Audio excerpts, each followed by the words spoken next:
but à nous, c'est de les pousser à être prêts pour toutes les conditions un peu compliquées, sachant que dans la vie courante, quand ils vont filmer, ils vont faire des choses beaucoup plus simples. Il va donc regarder que le drone soit prêt à décoller, donc il y a certaines choses à faire. Voilà, donc ils seront plus à l'aise pour filmer parce qu'ils seront sereins par rapport à leur qualité de pilotage. Okay. Peut-être vers l'avant, 360. Une fois qu'il sera en l'air, il va attendre un petit peu, voir si le drone se comporte bien.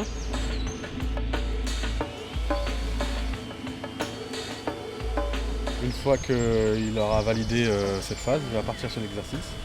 Donc il va passer, vous voyez les petits carrés un petit peu les plots là. Les plots qui sont différentes couleurs. Qui sont en forme de carré. Il va positionner le drone au-dessus, il va faire un stop. Et quand il aura fait son stop, il va passer au suivant. Et puis au suivant, il va faire un tour complet comme ça. Une fois qu'il aura fait ça, il va refaire un tour, mais ce coup-ci, il va tourner d'un quart à chaque fois. Ce qui fait que quand il va arriver sur le côté gauche, il sera face à nous. Il ne sera plus l'arrière du drone vers nous.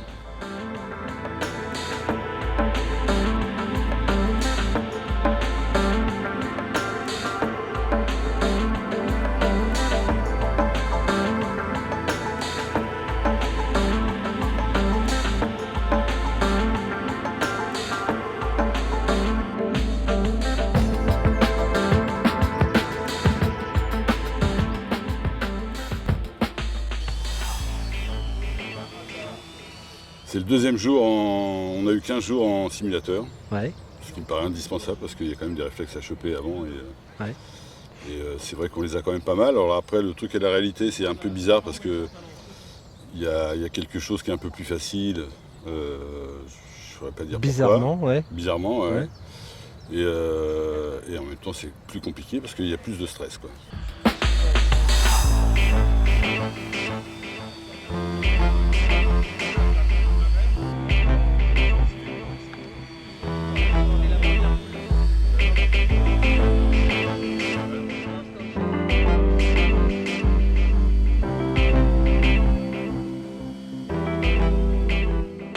Ce qui est pas mal, c'est qu'ils y vont, quoi. Ils maîtrisent le truc, ils ont la télécommande de secours.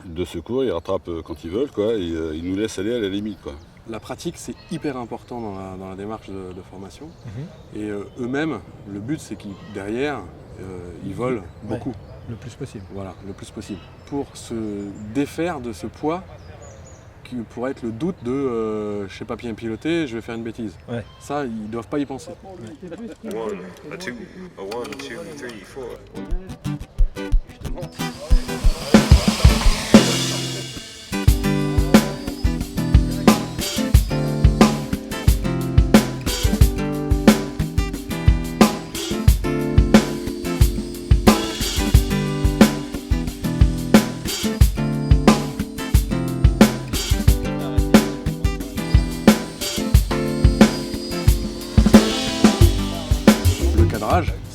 C'est autre chose.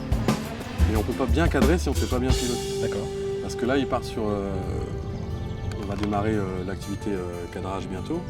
Ils vont cadrer tout seuls au départ. Ils vont piloter et cadrer en même temps. Piloter et cadrer, d'accord. Mais après, on va évoluer vers du cadre uniquement. Et il y en a un qui va piloter et un qui va cadrer. D'accord. Donc là, le pilote se concentre plus que sur l'appareil et le cadreur que sur le cadre. C'est un peu plus facile. Alors quelque part c'est plus facile, simplement on travaille à deux. Donc c'est important d'avoir un cadreur qui connaît les contraintes du pilote. Je comprends. Cadrer au sol, ça n'a rien à voir avec cadrer en l'air. Parce qu'on rentre avec une dimension en plus, c'est qu'on va pouvoir bouger dans l'espace beaucoup plus que quand on est au sol fixe. Un cadreur sol sans avoir pratiqué un petit peu de drone avant ne pourra pas passer de l'un à l'autre directement. Il ne va pas comprendre ce qui se passe dans l'image. Donc ça vient vite, c'est-à-dire qu'il peut apprendre beaucoup plus vite que quelqu'un d'autre puisqu'il s'est déjà cadré, il sait ce qu'il cherche. Mais c'est important de savoir que dans l'espace, on peut s'écarter beaucoup plus, monter beaucoup plus et bouger plus vite au sol. Ouais.